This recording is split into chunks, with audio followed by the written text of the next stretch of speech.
Hi people! So magandang umaga, tara't samahan niyo ko maglinis ng aming tahanan. So una kong ginawa ay nagwalis ako para matanggal ang mga chismis sa aming bahay.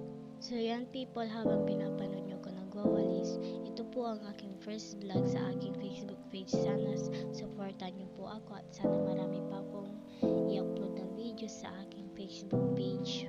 Pagkatapos ko minalisan yung sa loob ng bahay, sinunod ka naman dito sa labas, sa terrace. Pagkatapos ko magwalis, ako ay pupunta naman sa aming kusina para ako ay maghilamos. At una kong gagawin ay magsasabon ng aking mukha para ito ay mas maging malinis. Medyo natagalan ako sa pagsasabon ng aking mukha. Pagkatapos ko itong sinabon, binalawan ko naman ito ng tubig para maalis ang mga sabon. Susunod kong gagawin ay magtutubrush ako ng aking ngipin para ito ay mabango. Habang nagtutubrush po ako, may short story lamang po ako. Gusto ko po mag-vlog na sana noong 2023. Kaso nga lang naunahan po ako ng kahiyaan. Kaya ngayon 2024 na po ako nagsimula ng mag-vlog.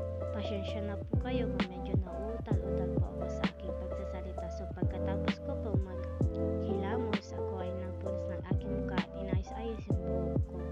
Pagkatapos ko inayos ang aking buhok, pumunta ako sa aming kusina para makahanap ng aking uulamin at nahanap ko ang tusino.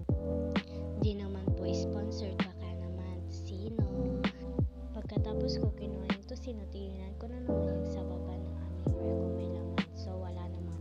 Kumuha ako ng yaong para paglagyan ng tusino at bibigyan ng tubig ito para ito ay lumambot na maluto ko na ito. Di ko na na-videohan na kumuha ako ng tubig, kaya kumuha na ako ng kawali at ilalagay